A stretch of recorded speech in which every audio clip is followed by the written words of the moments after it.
ایک شخص کا کارنامہ، وہ یہودی فتنگر، وہ روح مصدق کا بروز ہر قبا ہونے کو ہے اس کے جنوں سے تار تار. اسی طرح وہ عبداللہ ابن سبا یہودی فتنگر.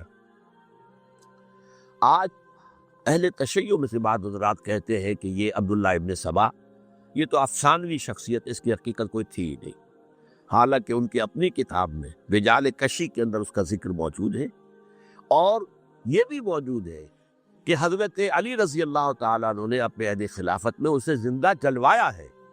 اس کی وجہ کیا تھی؟ یہ آیا مدینے کے اندر اسلام کا لبادہ اوڑھ کر جس نے چند عقیدوں کی اشاعت شروع کی.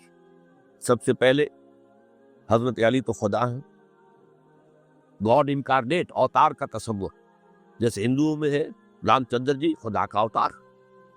اور عیسائیت میں بھی پہلے گاڈ انکارنیٹ کا تصور تھا کہ حضرت مسیح خدا کا اوتار ہے، انکارنیشن آف گاڈ. تو اس نے کہا کہ حضرت علی تو خدا کا اوتار ہے، خدا ہے. نمبر 2، اس نے کہا کہ ہر نبی کا ایک وصی ہوتا ہے جس کے حق میں وہ وصیت کرتا ہے.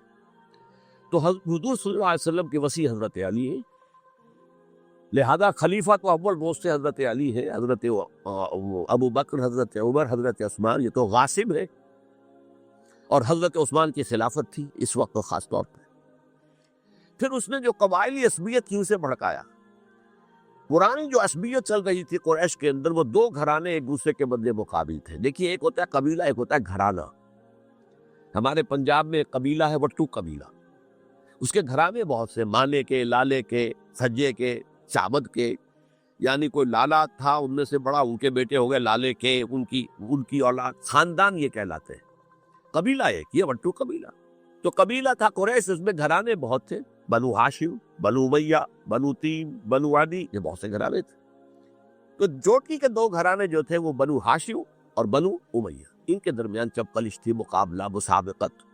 اور یہ مسابقت فی الخیر بھی ہوتی تھی. اگر انہوں نے غریبوں کو کھانے کھلائے ہیں تو ہم ان سے بڑھ کر کھلائیں گے، اگر وہ حاجیوں کی خدمت کرتے تو ہم ان سے بڑھ کر کریں گے. تو ان کے اندر یہ مسابقت فی الخیر بھی تھی، لیکن چپقلش تھی کہ کوئی ہم سے آگے نہ نکل جائے. وہ سمجھتا تھا وہ آگے نہ نکل جائے. اس شخص نے اس پرانی عصبیت کو تازہ کیا کہ حضور تو بنو ہاشم میں سے تھے، لہذا خلافت حق ہے بنو ہاشم کا، یہ غاصب ہو. اس سے پہلے دو خلفاء جو تھے وہ نہ بنو ہاشم سے تھے نہ بنو امیہ سے تھے. حضرت ابو بکر بنو تیم میں سے تھے، چھوٹا قبیلہ تھا. حضرت عمر بنی عدی میں سے تھے، وہ بھی چھوٹا قبیلہ تھا. یہ حضرت عثمان پہلے خلیفہ جو بنو امیہ میں سے تھے، جن کی پرانی چپقلش بنو ہاشم سے تھی. اب اس کو موقع مل گیا کہ پرانی قبائلی عصبیت کو بھڑکائے. یہ ہے اصل میں اس فتنے کا پس منظر عبداللہ ابن سبا نے جو آ کر پھیلایا ہے. اور اس کی تفصیل میں اس وقت میں نہیں جا سکتا، کیسے یہ فتنہ پروان چڑھا، کیا انہوں نے اسٹریٹجی اختیار کی. کہ یہ کیا کرتے تھے، گروہ بنا کر بھیجتے تھے لوگوں کو، کوفے میں جاؤ تو وہاں پر دمشق کے گورنر کے خلاف اور مصر کے گورنر کے خلاف الزامات لگاؤ، اس نے یہ کیا، وہ غبن کر گیا، وہ یہ کر گیا، وہ خیانت کر رہا ہے، وہ رشتہ داروں کو پال رہا ہے. اور عثمان کے خلاف بھی تقریریں کرو رضی اللہ تعالیٰ عنہ. دمشق میں جاؤ تو کوفے کے گورنر کے خلاف، کیونکہ دمشق کے گورنر کے خلاف بات کرو گے تو لوگوں کو معلوم ہوگا کہ یہ جھوٹ بول رہے ہیں. لیکن یہ کہ وہاں تو تم بات کرو کوفے کے گورنر کے خلاف اور مصر کے گورنر کے خلاف اور حضرت عثمان کے خلاف. مصر میں جاؤ تو بات کرو کوفے کے اور شام کے گورنر کے خلاف اور حضرت عثمان کے خلاف. یہ انہوں نے ایسا اٹھایا. اور اس زمانے میں آپ کو معلوم ہے ذرائع نشر و رسائی تھے نہیں، نہ اس فتنے کی پتہ چل سکا جب تک کہ وہ فتنہ جو ہے پوری طرح برگو بار لا کر تراور درخت نہیں بن گیا. اس کے نتیجے میں حضرت عثمان رضی اللہ تعالی عنہ شہید ہوئے، اور خلیفہ پھر حضرت علی رضی اللہ تعالی عنہ کو انہی سوائیوں نے، جنہوں نے گھیراؤ کیا تھا، جنہوں نے حضرت عثمان کو شہید کیا ہے، یہی حضرت علی رضی اللہ تعالیٰ عنہ کے گرد ہوئے. اور حضرت علی رضی اللہ تعالیٰ عنہ بھی نہیں چاہتے تھے خلافت کی بیعت لینا، لیکن آخر کیا کرتے؟ کیا وہ امت کو بغیر خلیفہ کے چھوڑتے تھے؟ حضرت زبیر سے کہا گیا، انہوں نے نہیں مانا، رد کر دی بات. حضرت طلحہ سے کہا گیا، انہوں نے نہیں مانا. حضرت علی سے کہا گیا، اب عشرہ مبشرہ میں سے یہی تو تھے نا، لہذا انہوں نے تسلیم کر لیا، خلافت ہو گئی. لیکن اس کے بعد جو خانہ جنگی ہوئی ہے، اس خانہ جنگی کے نتیجے میں نوٹ کر لیجئے کہ 1,00,000 کے قریب مسلمان ایک دوسرے کی تلواروں اور نیزوں اور برچھیوں اور تیروں سے ہلاک ہو۔ یہ ہماری تاریخ کا تاریخ ترین باب ہے۔ 5 سال، 4.5 سال حضرت علی کی خلافت کے اور 6 مہینے حضرت حسن کی خلافت رضی اللہ تعالی عنہ۔ اس سے کیا ہوا کہ ایک طرف تو اسلام کی جو توسیع ہو رہی تھی، تھمتا نہ تھا کسی سے سیل رواں ہمارا، وہ سیلاب ہو گیا، انٹرنل سیبوٹاج ہو گئی نا، اب تو اندر ہی آپس ہی میں اگر دستوں گریبان ہو گئے تو باہر اب کیا توسیع کرتے، وہ توسیع کا عمل رک گیا۔ اور یوں سمجھیے کہ جیسے ٹرک اگر کبھی چل رہا ہو، بھرا ہوا ہو، لوڈنگ، اور وہ چڑھائی چڑھ رہا ہو، تو اگر کہیں موشن ٹوٹ جائے، ٹرک کو رکنا پڑے، تو ڈرائیور کے جان پر بن جاتی، اس لیے کہ اس کو دوبارہ سٹارٹ کرنا، اور جبکہ وہ چڑھائی پر ہے، انکلائن پر ہے، آسان کام نہیں ہوتا، خطرہ ہوتا ہے وہ پیچھے جو ہے وہ نہ جائے۔ اور پہاڑی علاقوں میں آپ کو معلوم ہے ذرا پیچھے چلے جانے کا مطلب جو ہے بہت خطرناک وہ ہے، نتیجہ نکل سکتا ہے۔ بہرحال حضرت علی رضی اللہ تعالیٰ عنہ نے اپنے خلافت میں ایک کام یہ کیا، اب اس کی کیا مصلحتیں تھیں یہ تو انہی کے علم میں ہوگا، ہم قیاس کر سکتے ہیں، میں اس تک میں نہیں جانا چاہتا۔ ابھی تک خلافت کا مرکز تھا مدینہ منورہ، حضرت ابوبکر، حضرت عمر، حضرت عثمان، وہی جہاں حضور صلی اللہ علیہ وسلم رہے تھے اور جہاں پر کہ حضور مدفون تھے۔ لیکن حضرت علی نے اپنا مرکز جو ہے وہ کوفہ بنا دیا۔ اچھا، اس کی ایک ظاہری وجہ یہ سامنے آتی ہے کہ اسلام کا جو پھیلاؤ ہو گیا تھا، وہ سلطنت اتنی وسیع ہو گئی تھی کہ مدینہ منورہ بہت جنوب میں اور بڑے صحرا کو عبور کر کے جانا ہوتا تھا۔ کوفہ جبکہ ایسی مقام پر تھا کہ جہاں سے مشرقی راستہ جا رہا ایران کو، عراق کے اندر تو ہے وہ شہر کوفہ، اور پھر ایران اور خراسان اور ہندوستان کو راستہ جا رہا ہے، وہیں سے شمال کی طرف جا رہا ہے، شام کی طرف اور ترکی کی طرف، اور وہاں سے پھر یہ کہ مغربی افریقہ کو بھی کنٹرول کرنا، جو شمالی افریقہ کو بھی آسان تھا۔ بہرحال حضرت علی نے کوفہ کو اپنا مرکز بنایا، اور نتیجہ یہ ہوا کہ سبائیوں کا بھی مرکز وہی بن گیا، چونکہ انہوں نے اپنے آپ کو گردا گرد رکھا حضرت علی کے رضی اللہ تعالیٰ۔ اب ظاہر بات ہے کسی پرٹیکولر پرسن کے خلاف تو کوئی مقدمہ موجود تھا نہیں، بلکہ جب جنگ جمل ہو رہی تھی، ابھی جنگ نہیں ہوئی تھی، حضرت عائشہ، حضرت طلحہ، حضرت زبیر وہ لے کر آئے تھے لشکر اس مطالبے کے لیے کہ حضرت عثمان کے قاتلوں کو سزا دی جائے، قصاص لیا جائے۔ حضرت علی رضی اللہ تعالیٰ عنہ سے گفت و شنید ہو رہی تھی، حضرت علی جو ہے اس پر آمادہ ہو گئے کہ ٹھیک ہے، میں جو بھی قاتلین عثمان ہیں ان کو گرفتار کر کے سزا دوں گا۔ این اسی وقت کوفے کی مسجد کے اندر جو ہے 10,000 کا مجمع کھڑا ہو گیا، ہم سب قاتل عثمان، لو ہم سے بدلہ کہاں سے لوگ، اور انہوں نے کیا کیا، جاتے ہی جنگ چھیڑ دی۔ جب چھڑ جائے تو یا مرو یا مارو، اس کے علاوہ تو کوئی چارہ کہاں ہوتا ہی نہیں۔ ایک رات میں 10,000 مسلمان شہید ہوئے، جن میں 2 عشرہ مبشرہ میں سے حضرت زبیر اور حضرت طلحہ رضی اللہ تعالیٰ۔ تو یہ صورت تھی، سبائیوں نے گھیراؤ کیا حضرت علی کا رضی اللہ تعالیٰ۔ حضرت معاویہ دعوے دار نہیں تھے خلافت کے، قتل نہیں، ان کا صرف ایک دعویٰ تھا، اور وہ یہ تھا کہ عثمان کے قاتلوں کو گرفتار کرو، یا خود سزا دو یا ہمارے حوالے کرو، ہم اس سے قصاص لیں گے۔ اس لیے کہ قبیلہ بنو امیہ کا تھا، اور حضرت ابی معاویہ بنو امیہ میں سے، تو ایک خاندانی طور پر جو ہے ہم قصاص لیں گے ان سے جنہوں نے قتل کیا ہے حضرت عثمان۔ لیکن یہاں ظاہر بات ہے کہ حضرت علی رضی اللہ تعالیٰ عنہ کی طرف سے مطالبہ یہ ہوتا تھا، تم پہلے میری بیعت کرو، میرے ہاتھ مضبوط کرو تاکہ میں ان کے خلاف کوئی اقدام کر سکوں۔ لیکن انہیں یہ اندازہ تھا کہ اگر میں نے بیعت کی تو ظاہر بات ہے کہ حضرت علی تک پہنچنے سے پہلے پہلے مجھے گردن اڑا دیں گے یہ لوگ، اس لیے کہ سبائی جو ہے وہ آپ کو گھیرے ہوئے۔ بہرحال ایک عجیب الجھاؤ، ایک ڈائلیما تھا جس کی وجہ سے یہ جنگ چلتی رہی، اور حضرت علی رضی اللہ تعالیٰ عنہ کو انہی کے شیعان علی ہی کے اندر سے وہ جماعت علیحدہ ہوئی تھی جس کو ہم خوارج کے نام سے جانتے ہیں، اور ایک خارجی ابن ملجم ہی نے حضرت علی کو شہید کیا رضی اللہ تعالیٰ۔ پھر حضرت حسن رضی اللہ تعالیٰ عنہ، اب دیکھیے کس قدر صحیح بات تھی جو حضرت علی رضی اللہ تعالیٰ عنہ نے فرمائی جب ان سے کہا گیا کہ کیا ہم آپ کے بیٹے حسن کے ہاتھ پر بیعت کر لیں رضی اللہ تعالیٰ عنہ۔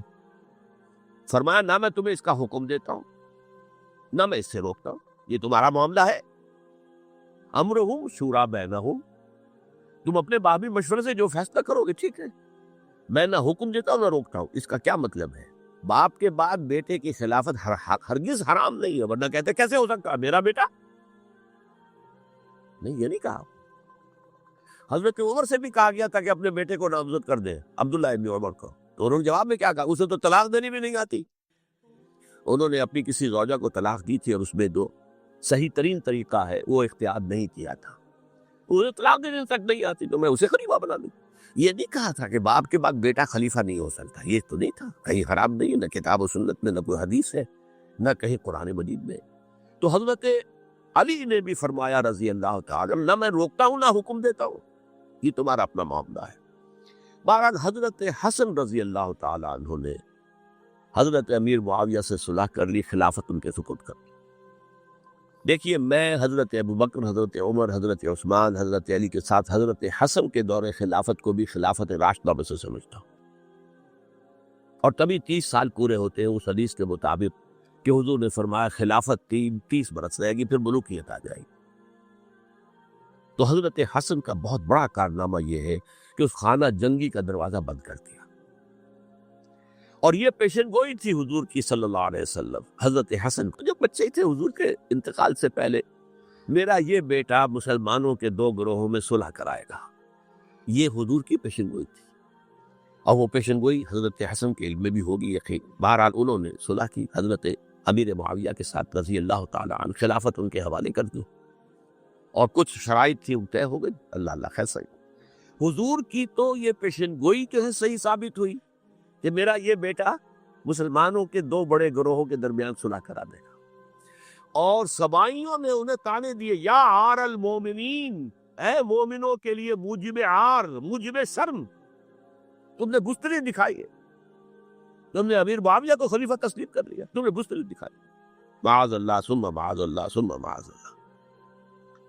اب میں کچھ باتیں حضرت امیر معاویہ کے بارے میں کہنا چاہتا ہوں، اس لیے کہ وہاں اس میں نے حضرت معاویہ کے بارے میں یہ تو بہت شدت کے ساتھ کہا تھا، اور میں اب بھی اس پر قائم ہوں اور پوری طریقے سے قائم ہوں. میرا مستقل موقف یہی ہے کہ حضرت معاویہ رضی اللہ تعالیٰ عنہ کے دور خلافت کو ہم خلافت راشدہ میں شامل نہیں سمجھتے، اہل سنت میں سے کوئی بھی نہیں سمجھتا. لیکن اس کے ساتھ میں نے حضرت امیر معاویہ کے کچھ مناقب بھی بیان کیے تھے تاکہ پلڑا جو ہے ترازو کا، اس کے دونوں پلڑے سامنے آ جائیں. لیکن یہ وہ حصہ میرے اس بیان کا نکال دیا گیا، ختم کر دیا گیا. یہ میں نہیں جانتا کہ اس میں کیا مصلحت دیکھی گئی ہے. اس میں تو کسی کے لیے کوئی معاملہ ایسا نہیں تھا کسی کے جذبات کو جو ہے وہ ٹھیس پہنچانے والا. بلکہ میں نے کہا وہ خلیفہ راشد نہیں تھی، صاف میں نے کہا، بلکہ وہ دور ملوکیت کا آغاز ان سے ہو گیا ہے. بلکہ جب ایک صاحب نے یہ کہا کہ کربلا کے بعد سے دور ملوکیت آ رہی تھی، تو میں نے کہا نہیں جناب، دور ملوکیت تو 20 سال پہلے پوری ہو چکی تھی، شروع ہو چکی تھی. حضرت امیر معاویہ کے بھی 20 سال جو ہے وہ دور ملوکیت میں شمار. انہیں کسری العرب بھی کہا گیا، عرب کے کسریٰ جو شہنشاہ ایران کا خطاب تھا، حضرت معاویہ رضی اللہ تعالیٰ عنہ کو کسری العرب کہا گیا، عرب کا کسریٰ یہ. لیکن دوسری طرف یہ ہے کہ وہ صحابی رسول ہے رضی اللہ تعالیٰ، حضور کے برادر نسبتی بھی ہیں، حضور کے سالے ہیں. ان کی ہمشیرہ ام حبیبہ حضور کے زوجہ محترمہ ہیں، ام المومنین ام حبیبہ رضی اللہ تعالیٰ عنہ. پھر کس قدر معتمد علیہ تھے حضور کے کہ کاتبان وحی میں شامل تھے. وحی کی کتابت کرنے والے چند لوگ تھے جنہیں کہ حضور کہتے تھے کہ اب یہ آیت لکھ لو. ان میں سے ایک امیر معاویہ بھی رضی اللہ تعالیٰ. تو بڑے توازن کی ضرورت ہے. دیکھیے صحابہ کرام کا جہاں تک تعلق ہے، اہل سنت کا موقف یہ ہے کہ صحابہ تو کلہم عدول، صحابہ سب کے سب نیک نیت ہے، اور ان کی روایت جو ہے قبول کی جائے گی، رد نہیں کی جائے گی، ان پر کوئی جرح و تعدیل نہیں ہوگی. اس لیے کہ ان کا تزکیہ محمد رسول اللہ صلی اللہ علیہ وسلم نے کیا تھا. لہذا یہ تو ہو سکتا ہے کہ کسی صحابی سے کوئی خطا ہو جائے، لیکن وہ خطا اجتہادی ہوگی، نیت کی خطا نہیں ہوگی، نیت کی غلطی نہیں. اگر کسی صحابی کی نیت پر حملہ کیا جائے تو یہ اصل میں طعن ہے، حملہ ہے حضور پر کہ وہ تربیت دے نہیں سکے اپنے ساتھیوں کو. معاذ اللہ ثم معاذ اللہ ثم معاذ اللہ، وہ تزکیہ کر ہی نہیں سکے. 3 جگہ جو قرآن میں آیا ہے یتلو علیہم آیاتہ ویزکیہم، تو کیا تزکیہ کیا؟ اگر ان کے قریب ترین ساتھی جو تھے، اگر ان کے اندر بھی بدنیتی تھی اور دنیا کی طلب تھی اور دنیا کے اندر اقتدار حاصل کرنے کا جذبہ تھا کہ پھر کیا کیا تذکیہ کیا، معاذ اللہ ثم معاذ اللہ۔ لہذا صحابہ سب کے سب عدول ہیں اور ان سے اختلاف ممکن ہے، لیکن ان کی نیت پر حملہ نہیں ہو سکتا۔ تو حضرت امیر معاویہ کی شخصیت ایک چیز ہے، آپ کا دور خلافت دوسری چیز ہے۔ شخصیت کے اعتبار سے صحابی رسول ہے، برادر نسبتی ہے حضور کے صلی اللہ علیہ وسلم، اور پھر یہ کہ اس قدر معتمد علیہ ہے صحابہ میں سے کہ وہ کاتبان وحی، یہ عام آدمی کے کرنے کا کام نہیں تھا جو وحی کی کتابت کرے، اللہ کے کلام کی۔ البتہ یہ ہے کہ جیسا کہ میں نے عرض کیا، ان کا دور خلافت راشدہ نہیں ہے، وہ ملوکیت کا دور ہے۔ یہ میں نے عرض کیا، میں نے وہ ایک صاحب نے جب یہ کہا کہ ملوکیت شروع ہو رہی تھی، میں نے کہا شروع نہیں ہو رہی تھی، ملوکیت تو 20 سال پہلے شروع ہو چکی تھی۔ اسی طریقے سے ایک صاحب نے کہا تھا کہ اسلام کو قائم کرنے کے لیے حضرت حسین میدان میں آئے، میں نے کہا یہ بھی غلط ہے، اسلام تو 60 سال پہلے قائم ہو چکا تھا۔ نبی اکرم صلی اللہ علیہ وسلم کے دستے مبارک سے اسلام قائم ہو گیا، جعل الحق وزهق الباطل ان الباطل کان زهوقا، پھر 30 برس تک وہ کامل شکل کے اندر قائم رہا۔ تو اسلام جو ہے وہ در حقیقت اب قائم کرنے والی بات نہیں تھی، البتہ اس کے اندر زوال شروع ہو گیا تھا۔ اس زوال کے عمل کو روکنے کے لیے حضرت حسین میدان میں آئے۔ یہ چیز کو صحیح تاریخی پرسپیکٹو میں رکھنا، تو جس طرح سے دین کو قائم کرنے کے لیے دیکھیے، قائم تو کیا محمد رسول اللہ صلی اللہ علیہ وسلم والذین معہ رضی اللہ تعالی عنہ، انہوں نے کیا تھا۔ ہاں اب جو ہے وہ اپنی اس شاندار حیثیت سے نیچے گرنے لگا تھا، وہ میں بعد میں عرض کروں گا کہ میں نے اس سے کیا عرض کیا تھا کہ یہ اس زوال کو روکنے کے لیے کسی طریقے سے یہ اپنی اصل حقیقت میں قائم رہے، یہ حضرت حسین رضی اللہ تعالیٰ عنہ کی سعی تھی۔ اچھا، حضرت امیر معاویہ کے جو 20 سال ہیں وہ پورے امن، سکون، اطمینان، کوئی جھگڑا، کوئی فساد، کوئی اختلاف، کوئی باہمی خاندانی، کچھ 20 سال۔ یہ بھی تاریخ کی بڑی چشم کشا حقیقت ہے جو عام طور پر لوگوں کے علم میں نہیں ہے۔ سبائی بھی دب کے رہے، حضرت امیر معاویہ کی حکومت اتنی مضبوط تھی، کنٹرول، کہ ان کو کچھ سر اٹھانے کا موقع نہیں ملا۔ موجود تھے، دب کے رہے، جیسے کہ میں نے کہا ریولوشن کے آخری مرحلے پر آ کر جو مخالفین ہیں وہ دب جاتے کہ پھر دیکھیں گے موقع ملے گا تو پھر لیں گے ان سے حساب کتاب۔ 20 سال رہے ہیں پورے امن کے، 10 سال کے بعد یعنی درمیان میں ہے حضرت امیر معاویہ کا عہد خلافت۔ ایک صحابی جو کہ بزرگ صحابہ میں سے ہے، مغیرہ ابن شعبہ رضی اللہ تعالی عنہ، وہ آتے ہیں اور وہ کہتے ہیں کہ دیکھیے امیر المومنین، کتنی بڑی خانہ جنگی رہی تھی مسلمانوں کی آپس میں، اور اب بھی اگر آپ کسی کو نامزد کیے بغیر چھوڑ گئے امت کو تو پھر خانہ جنگی ہو جائے۔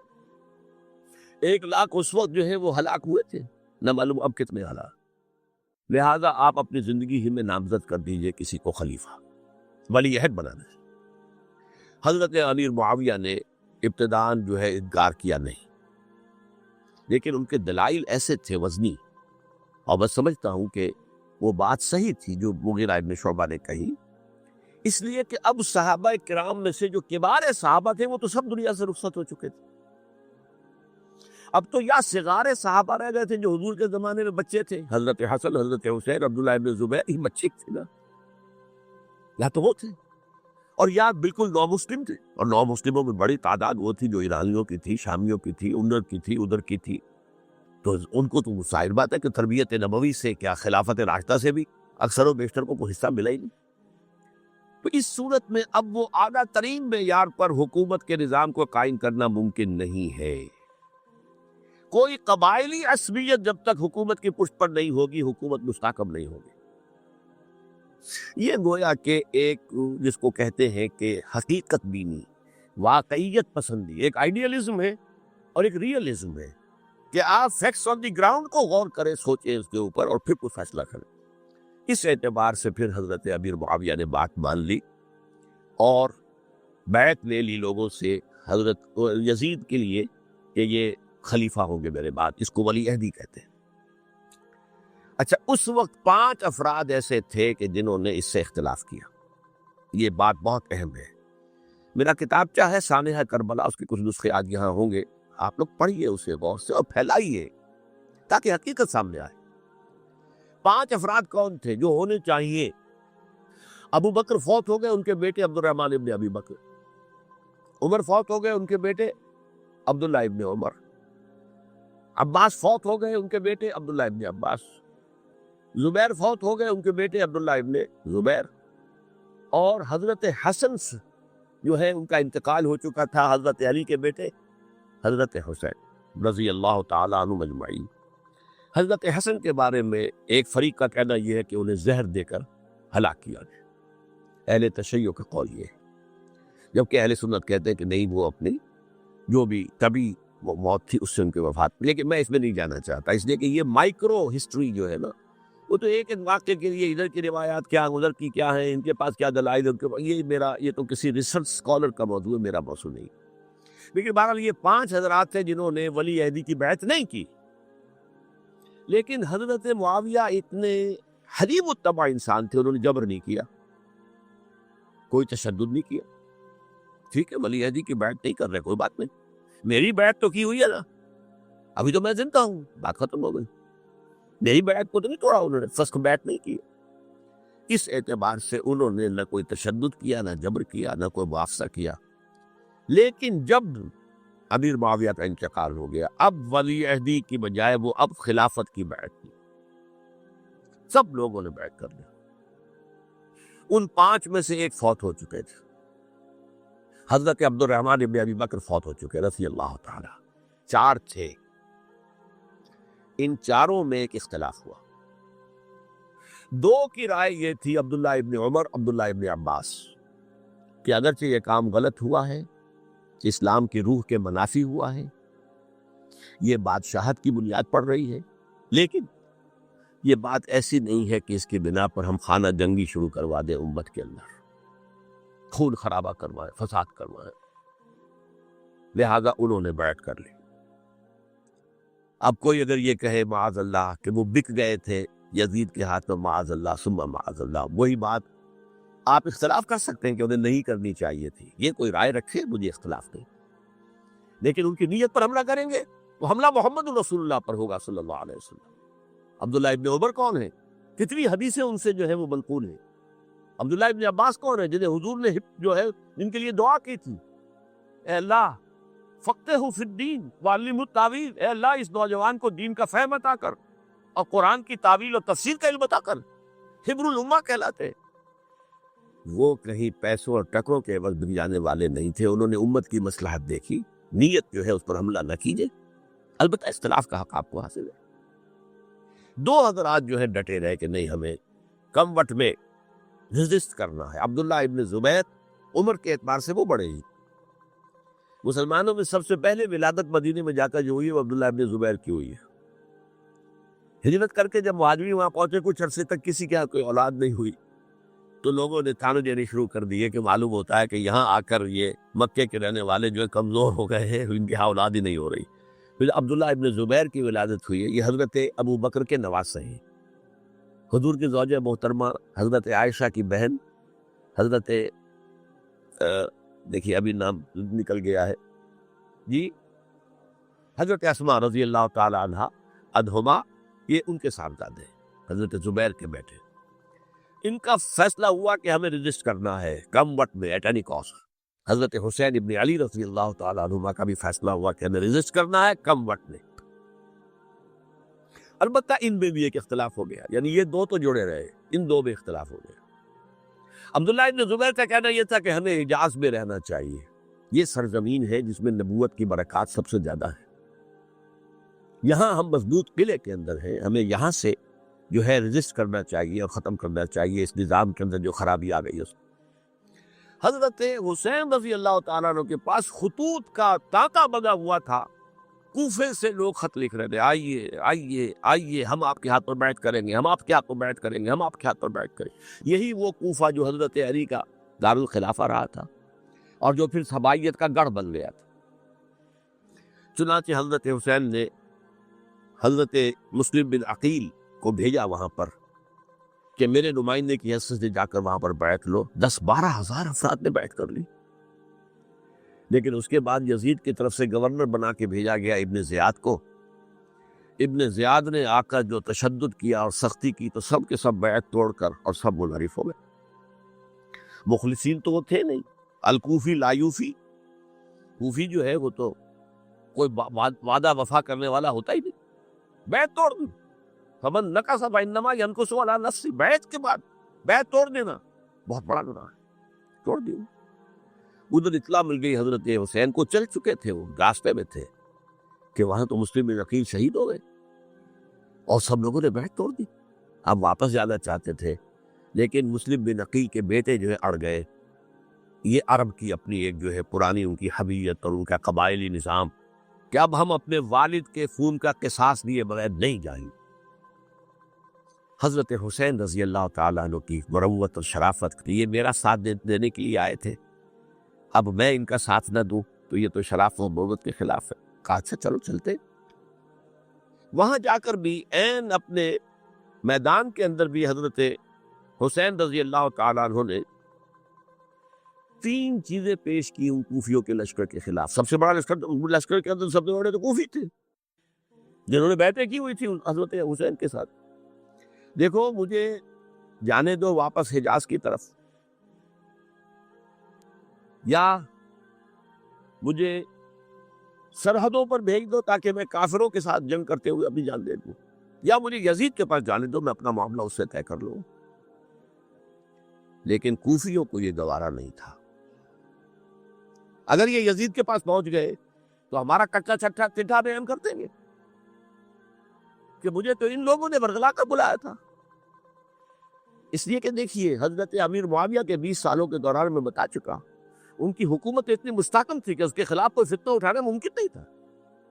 اب چونکہ چینج اوور ہوا تھا، اور چینج اوور میں آپ کو معلوم ہوتا ہے کہ ایک جس کو کہتے ہیں every thing is in the melting پاٹ، ابھی تو یہ درمیان کے اندر معاملہ ہے، تو انہیں موقع ملا. سر اٹھایا حضرت حسین رضی اللہ تعالیٰ عنہ کو، جو خطوط لکھے جس کے کہ تھیلے کے تھیلے بوریوں کی بوریاں بھری ہوئی حضرت حسین کے ساتھ تھی، وہ کہا کہ آئیے ہم آپ سے بیعت کریں گے. انہوں نے نہیں مانا. اور اصل میں حضرت حسین کے قاتل وہ کوفی، وہ بزدل، وہ منافق جنہوں نے بیعت کر کے بیعت توڑی. اور اب وہ آ گئے کہ اگر یہ حسین رضی اللہ تعالیٰ عنہ بچ کر کہیں یزید کے پاس پہنچ گئے تو پھر ہمارا کچا چٹھا جو ہے وہ سامنے آ جائے گا اور ہماری پھر شامت آ جائے گی. لہذا انہوں نے قتل کیا حضرت حسین کو رضی اللہ تعالیٰ. ایک بات جو علامہ ڈاکٹر قلب صادق نے فرمائی، اور مجھے میرے علم میں یہ بات پہلے نہیں تھی، وہ یہ کہ حضرت حسین کے قتل کا فتویٰ ایک بہت بڑے مفتی نے دیا تھا. یہ بات بھی ذرا سمجھ لیجیے. حضرت حسین رضی اللہ تعالیٰ عنہ کے قتل کا فتویٰ ایک بہت بڑے مفتی نے دیا. کیوں دیا تھا؟ اس لیے کہ حضور کی احادیث موجود ہیں کہ جب ایک شخص کی ایک خلیفہ کی بیعت ہو جائے تو دوسرا اگر کھڑا ہو تو اسے قتل کر دو. کھلی حدیث. اسی لیے ایک بہت بڑے مفسر بھی ہے، فقیہ بھی ہے، قاضی ابن العربی رحمۃ اللہ علیہ. ایک ابن عربی ہے الف لام کے بغیر، ابن عربی، وہ بہت بڑے صوفی ہیں، فلسفی ہیں، اندلس کے ہیں. یہ قاضی ابن العربی ہے جنہوں نے قرآن کی ایک تفسیر لکھی ہے اس اعتبار سے کہ صرف ان آیات کی تفسیر جن سے کہ فقہی احکام جو ہے ان کا استنباط ہوتا ہے. یہ 2 تفسیریں اس طور سے لکھی گئی ہیں قرآن مجید کی. احکام القرآن ان کا نام ہے دونوں کا، جن میں سے ایک جو ہے قاضی ابن العربی کی ہے. ان کا ایک جملہ نقل ہوتا ہے، قتل الحسین بسیف جدہ، حسین قتل ہو گئے اپنے ہی نانا کی تلوار سے. وہ تلوار کیا تھی؟ جب کسی کی بیعت ہو چکی ہو پھر کوئی کھڑا ہو مدعی خلافت قتل کا. میرے نزدیک حضرت حسین مدعی خلافت نہیں تھے. یہ بات اس وقت سامنے لوگوں کے نہیں آئی، بلکہ حکومت نے یہ باور کرا دیا کہ یہ تو باغی ہے، یہ مدعی ہے خلافت کے. انہوں نے تو دعویٰ نہیں کیا خلافت کا، وہ تو صرف اس عمل کو روکنے کے لیے میدان میں آئے تھے. اور اس بات کو اچھی طرح سمجھ لیجئے کہ اس وقت تک یہ جو تصور آج ہمارے پاس ہے کہ ریاست علیحدہ ہے، حکومت علیحدہ ہے، state of Pakistan, we are loyal to the state of Pakistan, ہم ریاست پاکستان کے وفادار ہیں، گورنمنٹ آف پاکستان کے وفادار نہیں ہے. We are not loyal to the government. Government تو کبھی بے نظیر کی تھی، ہم اس کے خلاف تحریک چلا رہے تھے، یا کبھی کسی اور کی تھی، اس کے خلاف تحریک چل رہی ہے، یا کبھی ضیاء حق کی تھی، اس کے خلاف تحریک چل رہی ہے۔ گورنمنٹ کو بدلنا تو عوام کا حق ہے، آج اس وقت نہیں تھا، اس وقت ریاست اور حکومت کا کوئی فرق نہیں تھا، لہذا جو حکومت سے اختلاف کرے گویا کہ باغی ہے۔ یہ ہے اصل میں وہ پیچیدہ مسئلہ کہ کیوں کسی مفتی نے فتویٰ دے دیا، اس لیے کہ اس وقت تک ریاست اور حکومت کا فرق واضح نہیں تھا دنیا پر۔ یہ تو ابھی کوئی 100-150 سال کی بات ہے کہ آج ہمارا جو پولیٹیکل سائنس کا ایولیوشن ہوا ہے وہ اسٹیج تک پہنچ گیا ہے کہ اسٹیٹ علیحدہ ہے، حکومت علیحدہ ہے۔ حکومت تو اسٹیٹ کے 3 آرگنز میں سے ایک آرگن ہے، ایڈمنسٹریشن حکومت کی ہے، جوڈیشری ہے اور لیجسلیچر ہے، 3 آرگنز ہیں بڑے بڑے، ان میں سے ایک ہے۔ تو حکومت کو بدلنا تو عوام کا حق ہے، چاہے وہ ووٹ کے ذریعے بدلے، چاہے ایجیٹیشن، اگر پورا من ایجیٹیشن ہے اس سے حکومت کو بدلنے کا حق حاصل ہے دستوری طور پر ہر اعتبار سے۔ اس وقت یہ نہیں تھا، لہذا صورتحال یہ بن گئی کہ حکومت وقت نے باور کرا دیا مسلمانوں کو، ورنہ سوچئے نواسۂ رسول کو قتل کرنا کوئی آسان کام تھا۔ آخر ہم کلمہ گو تھے کہ نہیں تھے؟ کلمہ گو تو تھے نا، اور حضور سے عقیدت و محبت میں کمی، لیکن یہ کہ فتویٰ، اگر ایک بہت بڑے مفتی کا جو کہ حضرت علامہ ڈاکٹر قلب صادق صاحب نے فرمایا، مجھے اس مفتی کا نام بھی معلوم نہیں، کہ ایک مفتی کا فتویٰ تھا وہ، جس کے بنا پر اب ان لوگوں نے حضرت حسین کو قتل کیا، اور یہی وجہ ہے کہ انہوں نے پھر خیموں کو بھی آگ لگا دی۔ بھائی حالانکہ دیکھیے اگر دشمنی کا انتقام ہوتا تو حضرت علی بن حسین جو بیمار تھے، جو بعد میں زین العابدین رحمت اللہ علیہ کے نام سے پھر یہ اہل تشیع کے چوتھے امام معصوم ہیں، حضرت علی، حضرت حسن، حضرت حسین، اور پھر حضرت علی بن حسین زین العابدین رحمت اللہ علیہ، کیا ان کو بھی قتل کر دیتے؟ حضرت حسین کی نسل ہی ختم ہو جاتی۔ لیکن دیکھیے آگ کیوں لگائی؟ آگ اس لیے لگائی کہ وہ جو ڈاکومنٹری پروف ہے ہماری غداری کا، یزید کے خلاف حضرت حسین کو جو ہم نے دعوت دی، وہ جو ڈاکومنٹری پروف خطوط کی شکل میں موجود ہے وہ ختم ہو جائے، ڈسٹرائے ہو جائے۔ اس کے لیے انہوں نے خیموں میں آگ لگائی۔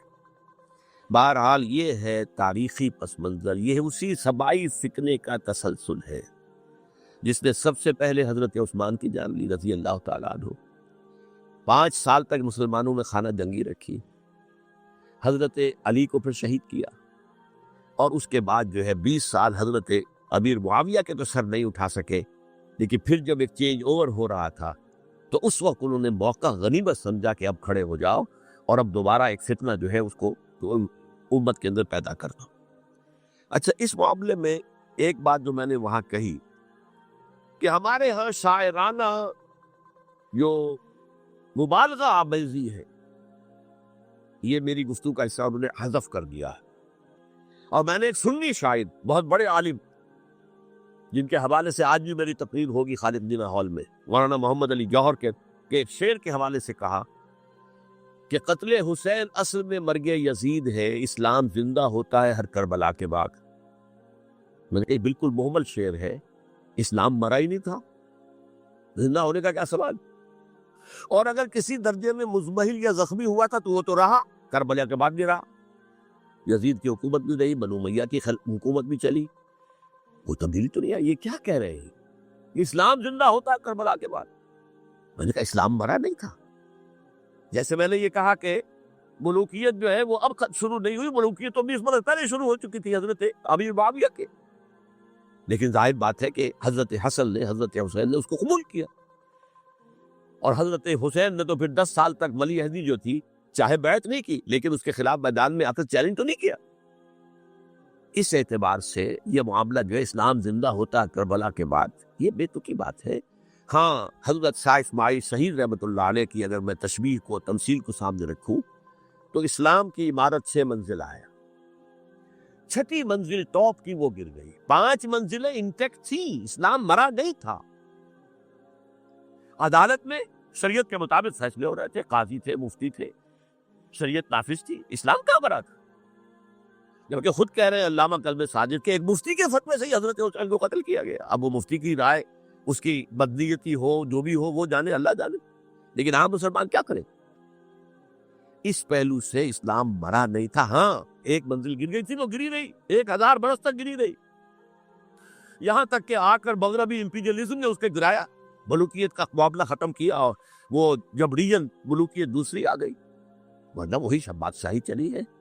بلکہ دور بنو امیہ میں وہ بادشاہی پوری طرح اس نے بالوں پر نہیں نکالے تھے، اصل بالوں پر تو اس نے نکالے ہیں دور بنو عباس میں آ کر۔ اور پھر سلاطین جو ہے ترک، جو ترک خلفاء ہے، ان کا بھی بادشاہت تھی، اور کیا تھا، وہ خلافت تو نہیں تھی۔ تو یہ تو اسلام میں جو بھی نقص واقع ہو گیا تھا، کبھی واقع ہو گئی تھی، وہ جو کی تو برقرار گئی، اس کو بھی تسلیم کیا۔ میں اللہ کا شکر ادا کر کے کہتا کہ دونوں حضرات، دونوں شیعہ دانشور اور بڑی اعلیٰ سطح کے جو شیعہ عالم تھے، انہوں نے اس بات کو تسلیم کیا اور میری اس بات کو چیلنج نہیں کیا۔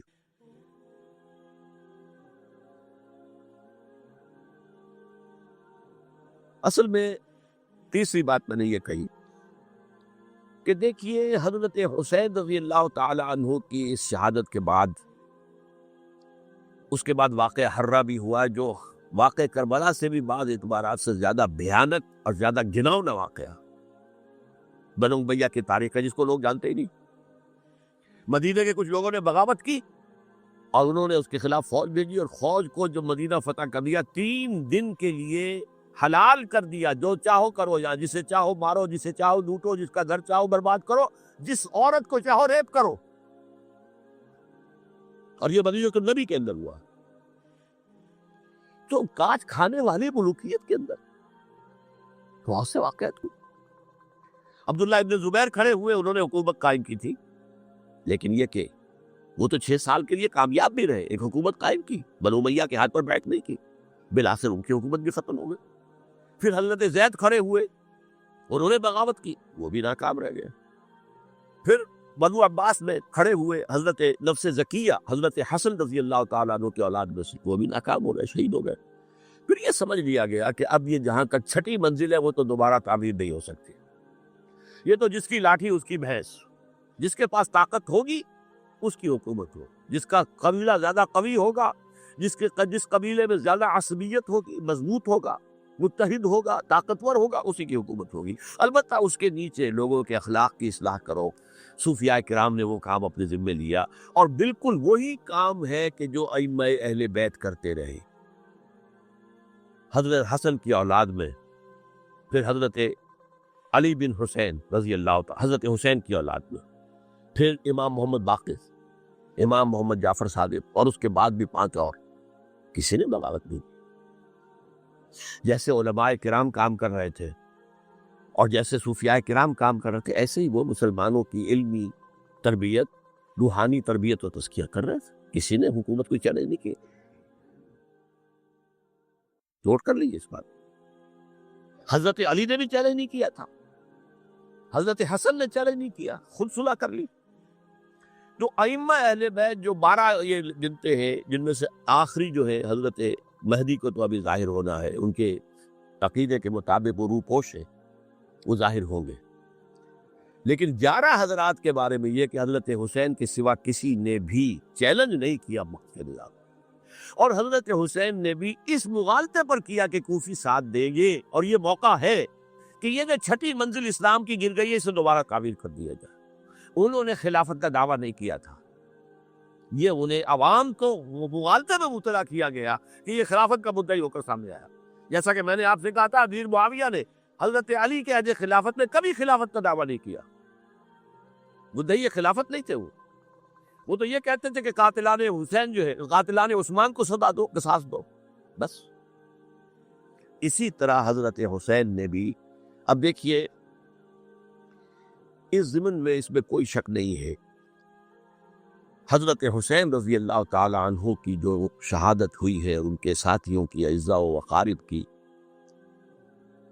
تاریخ انسانی میں یہ عزم، ہمت، شجاعت، مثابرت، صبر، استقلال، استقامت، اس کی بہت روشن مثال ہے، بہت روشن مثال ہے، بہت روشن مثال ہے۔ لیکن اس سے تاریخ کی رفتار پر کوئی اثر نہیں پڑا۔ وہ جو ملوکیت آ گئی تھی وہ اور گہری سے گہری ہوتی چلی گئی۔ واقعہ کربلا کے بعد تو واقعہ حرہ ہوا، میں نے گنوا دیا آپ کو، اس سے زیادہ تو میرے خیال میں کہ اور ہمارے لیے لائق شرم جو ہے وہ واقعہ ہے ہی نہیں۔ اس پہلو سے.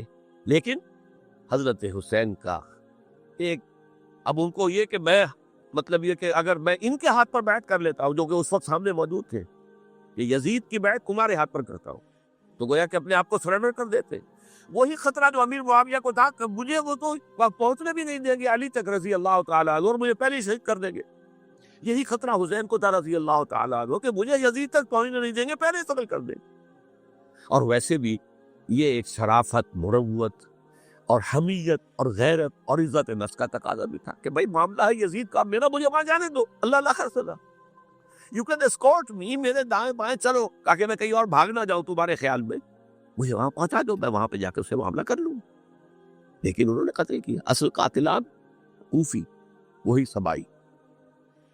البتہ یہ ہے کہ اس واقعے کی جو یادگار ہے جس میں کوئی شک نہیں ہے کہ اس نے مسلمانوں میں سے ایک گروہ کے دل میں قربانی اور شہادت کا جذبہ بہت پیدا کیا، اس میں کوئی شک. اور جس طریقے سے کہ عاشورہ محرم میں یاد منائی جاتی ہے، جس طریقے سے اس نے اہل تشیع کے اندر قربانی کا جذبہ بے انتہا پیدا کر دیا. اگرچہ وہ جذبہ بروئے کار نہیں آتا، اس لیے کہ ان کے ہاں یہ عقیدہ ہے، یہ طے ہے کہ جب تک حضرت مہدی ظاہر نہیں ہوں گے ہم کسی کے خلاف بغاوت نہیں کریں. یہ پوری تاریخ میں ان کا معاملہ رہا، تمام جو ہے ائمہ اہل بیت کا معاملہ رہا.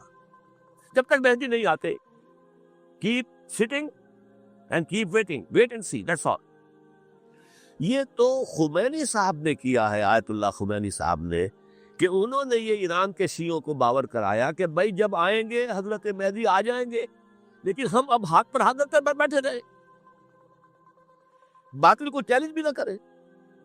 ہمیں کچھ تو کرنا چاہیے، وہ ہاتھ پاؤں ہلانے چاہیے، اور کچھ نہیں تو مہدی کا راستہ جو ہے صاف کرنا چاہیے، تمہید کرنی چاہیے، ان کے راستہ ہموار کیا جائے. تو یہ ان کی بڑی عظمت ہے آیت اللہ خمینی صاحب کی کہ اہل تشیع ایران کے جو ہے ان سے انہوں نے یہ بات منوا لی کہ ہم بالکل انرٹ نہیں بیٹھے رہیں گے، بلکہ اپنے نائب امام قرار دے کر اور ولایت فقیہ کے فلسفے کے حوالے سے، یہ دو چیزیں ان کی جو ہے بنیادی فلسفے کی ہیں، وہ اس وقت میرا موضوع نہیں ہے. انہوں نے عوام کو ایسا کھڑا کیا ہے کہ 20,000 سے لے کر 30,000 کے درمیان انسانوں نے جانے دی. عورتوں کے جلوس نکلے، شیرخوار بچہ گود میں ہے عورت کے، اور گولی کھا رہی ہے اور مر رہی ہے، گر رہی ہے. اب سوچیے زندگی کتنی عزیز ہوتی ہے، اور شیرخوار بچے کے لیے ماں کی جو زندگی ہے، اس ماں کو اپنی زندگی کتنی عزیز تر ہوگی کہ اپنے لیے نہیں تو اس بچے کے لیے مجھے جینا ہے. لیکن نہیں، گولیاں کھائی گری. یہ جذبہ انہی میں ہے. واقعہ یہ ہے کہ اہل سنت کے اندر یہ جذبہ نہ ہونے کے برابر ہے. یہ میں واضح الفاظ میں کہہ رہا ہوں. پورے عالم اسلام میں صرف شیعہ ایران ایسا نکلا ہے کہ جس نے بادشاہت کا خاتمہ کیا. باقی سعودی عرب میں بادشاہت بیٹھی ہوئی ہے، ڈٹ کر بیٹھی ہوئی. اربوں ڈالر کا ایک ایک محل بنتا ہے ان بادشاہوں کا، اور سنی سن ہے، سن کوئی حرکت نہیں. وہ تو اب جو حرکت ہو رہی ہے وہ اینٹی امریکن حرکت ہے جو ہو رہی ہے. وہ در حقیقت وہ مسئلہ بالکل دوسرا ہے جو اس وقت ہو رہا ہے. لیکن یہ کہ عالم اسلام میں کوئی تحریک ایسے نہیں اٹھی. یہ اہل تشیع میں ہے جو بالکل استثنائی بات ہے کہ انہوں نے جو ہے ایسا بادشاہ جس کو کہا جاتا تھا کہ اس کا جو اسلحہ خانہ ہے وہ ایشیا میں سب سے بڑا اسلحہ خانہ ہے، جو 2500 سالہ پرانی جو ایک عظمت تھی ایران کی، اس کو دوبارہ تازہ اور زندہ کرنا چاہتا تھا. 2500 سالہ برسی اس نے منائی تھی، اس کے لیے ایک شہر آباد کیا تھا کہ خسرو یا سائرس یا ذوالقرنین قرآن مجید کی اصطلاح میں اس کی یادگار بنائی تھی. اور وہ سوچ رہا تھا کہ وہی عظمت دوبارہ ایران کی ہوگی جو کہ خسرو کے زمانے میں تھی، جس کا قرآن مجید میں سورہ کہف کے اندر ذکر ہے. مشرقی فتوحات، مغربی فتوحات، شمالی فتوحات. تو وہ بادشاہ اس کو بھاگنا پڑا ہوا قربانی کی وجہ سے.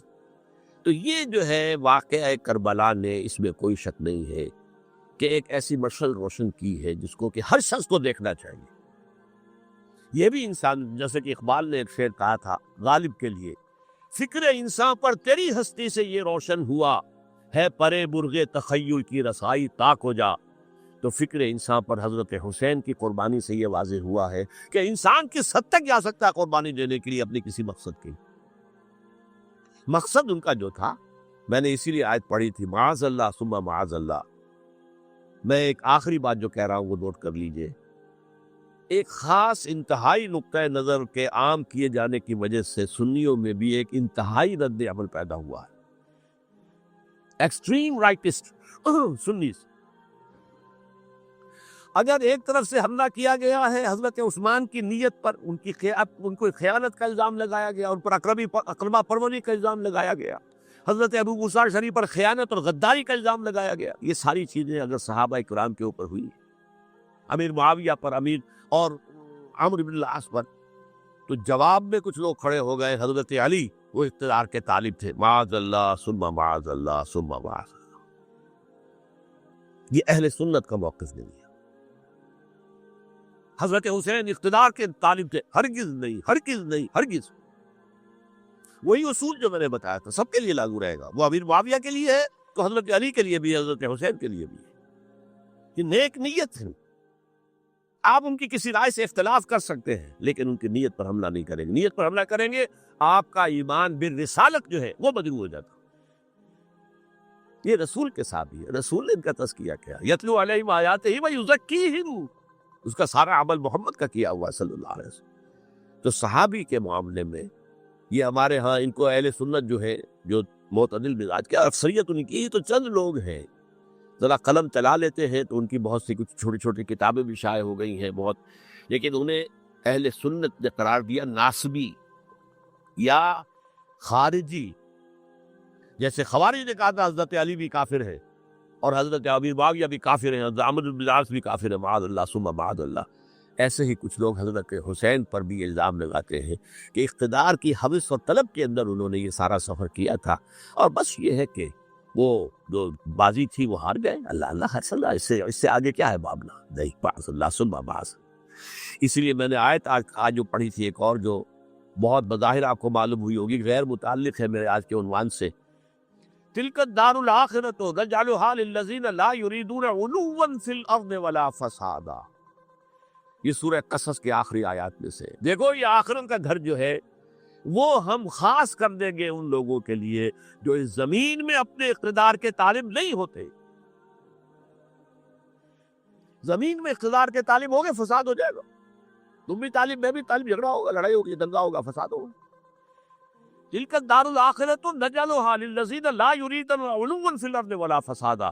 جو لوگ زمین میں اپنے اقتدار کے طالب اور اس کے نتیجے میں فساد پیدا کرنے والے نہیں ہیں ان کے لیے ہم نے آخرت کا گھر خاص کیا ہے. والعاقبۃ للمتقین، اور عاقبت جو ہے، انجام کار، آخرت جو ہے وہ تو متقیوں کے لیے ہے. اسی میں آئیں گے سب صحابہ کرام، خواہ وہ حضرت علی ہے رضی اللہ تعالیٰ عنہ، اور خواہ وہ حضرت امیر معاویہ ہیں، حضرت عثمان ہیں رضی اللہ تعالیٰ عنہما، خواہ حضرت حسن ہے، حضرت حسین ہے رضی اللہ تعالیٰ عنہما، خواہ عبداللہ ابن زبیر ہے، خواہ عبداللہ ابن عباس ہے، خواہ عبداللہ ابن عمر ہے رضی اللہ تعالیٰ عنہم اجمعین. اس اصول کو سامنے رکھ کر اختلاف آپ کر سکتے ہیں کسی سے بھی، لیکن کسی کی نیت پر حملہ کریں گے تو اصل میں آپ کا ایمان بالرسالت مجروح ہو جائے گا. علی کو نبی اکرم صلی اللہ علیہ وسلم نے اپنا نائب بنا کر چھوڑا تھا جب غزوہ تبوک میں جا رہے تھے مدینے میں. حضرت علی نے کہا کہ مجھے آپ عورتوں کے ساتھ بٹھا کے جا رہے ہیں. فرمایا تمہارا مقام میرے ساتھ وہی ہے جو موسیٰ کے ساتھ ہارون کا تھا. ہارون کو چھوڑ کر گئے تھے نا یہودیوں کے پاس جب گئے تھے تورات لینے کے لیے، تو تمہارا وہی مقام ہے میرے ساتھ. تو یہ حضرت علی ہے رضی اللہ، ان کے بارے میں میرا ان کی کیا عظمت میری نگاہ میں. تو یہ 3 کتابیں ہیں، مجھے نہیں معلوم تیسرا یہاں ہے یا نہیں ہے. بہرحال آپ لوگوں کو ریکمینڈ کر رہا ہوں کہ ان کا مطالعہ کریں. اب یہ کہ آخری بات یہ کہ اصل ہمارے کرنے کا کام کیا ہے. دیکھیے کیوں نہیں کیا کسی نے بھی خروج کا معاملہ، وہ میں واضح کر چکا ہوں. بغاوت نہیں کی. کیوں؟ ایک تو ریاست اور حکومت میں فرق نہیں تھا. ذرا کھڑا ہو اور وہ باغی قرار پائیں گے، واجب القتل ہو جائے گی، فتوے کی زد میں آ جائے. یہ معاملہ تھا. اور دوسرے یہ کہ عمارت پوری گری نہیں تھی، ایک منزل گری تھی. آج ہم کہاں کھڑے ہیں؟ پوری عمارت گری ہوئی. نہ شرعی عدالتیں ہیں، نہ شرعی فیصلے ہیں، نہ احکام الہی نافذ ہیں، نہ حدود اور قصاص کے معاملات، کچھ بھی نہیں. ہمارا فرض کیا؟ حضرت حسین کی مدح کرتے رہیے، تعریف کرتے رہیے، صحابہ کرام کی مدح کرتے رہیے، مدح صحابہ اس کے لیے مجلسیں قائم ہو رہی. بھائی کر کیا رہے ہو؟ تھے تو آبا وہ تمہارے ہی، مگر تم کیا ہو؟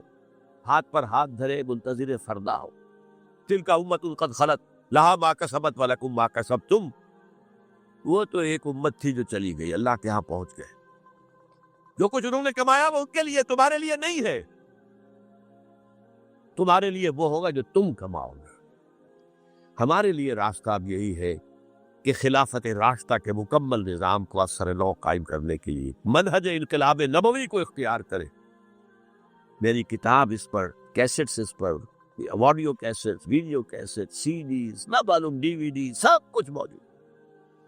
سیرت النبی پر تو میں عرض کر چکا ہوں، فلسفہ سیرت النبی سمجھنا ہے تو میری کتاب پڑھیے، ورنہ سیرت النبی آپ پڑھ لیں گے، واقعات معلوم ہو جائیں گے، فلسفہ سیرت سامنے نہیں آئے، اس کا آپ مطالعہ کریں گے میری کتاب سے۔ اور دوسرے یہ کہ یہ خلافت قائم کرنے کے لیے جو جد و جہد ہم کر رہے ہیں، تحریک خلافت پاکستان جس کا میں داعی ہوں ادنا سا، وہ تنظیم نہیں ہے، میں اس کا امیر نہیں، وہ ایک تحریک ہے۔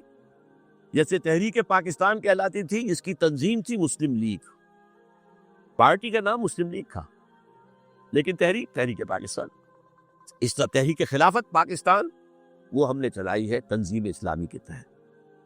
یہ خلافت جب پہلے چلی تھی آج سے 84 سال قبل، نومبر 1921 میں خالد دینہ ہال میں وہ مقدمہ چلا تھا، جس کے نتیجے میں بڑے بڑے جو لیڈر تھے ہمارے، مولانا محمد علی جوہر اور مولانا حسین المدنی اور مولانا ابوالکلام آزاد، ان سب کو 2 سال کی قید کی سزا سنائی گئی تھی، بغاوت، مقدمہ بغاوت۔ یہ خالد دینہ ہال۔ اسی میں سن 91 یا 92 میں میں نے 3 دن تقریریں کی تھی، جن میں آج سے پھر میں 3 تقریریں کرنے والا ہوں، ایک آج شام کو، ایک کل شام کو رات 9 بجے، آج بھی کل بھی، ایک پرسوں اتوار کی صبح کو 10 بجے ہے کہ 11 بجے۔ تو ان میں آپ حضرات شرکت فرمائیں، تاکہ اصل جو ہمارے کرنے کا کام ہے، تاریخ کو بھی سمجھنا چاہیے، تاریخ کے عوامل کیا ہیں، کیا پس پردہ عوامل کار فرما تھے، کیا کسی شے کی اصل حقیقت ہے، وہ سمجھنا چاہیے۔ لیکن یہ ہے کہ اس اعتبار سے میں نے جب یہ لفظ استعمال کیا تھا اس مذاکرے میں، لپ سروس، کہ یہ ہم صرف لپ سروس کرتے رہے، مدح بیان کرتے رہے، ملکبت بیان کرتے رہے، حضور کی نعتیں کہتے رہے، اس سے تو بات نہیں بنے گی جب تک کہ وہ فرض منصبی شہادت علی الناس کا جو ہمارے ذمے ہے بحیثیت امت محمد صلی اللہ علیہ وسلم، اس کو ادا کرے۔ مجھے خوشی ہے کہ اس کی بھی تائید دونوں حضرات نے کی، ہاں یہ لپ سروس کا معاملہ ہے۔ اللہ تعالی حضرت حسین کے نقش قدم پر چلتے ہوئے، بلکہ اصل میں تو ہمارے لیے اسوہ رسول ہے محمد صلی اللہ علیہ وسلم، اس پر چلتے ہوئے ہم پاکستان میں اسلام کا نظام خلافت قائم کرنے کی جد و جہد کریں۔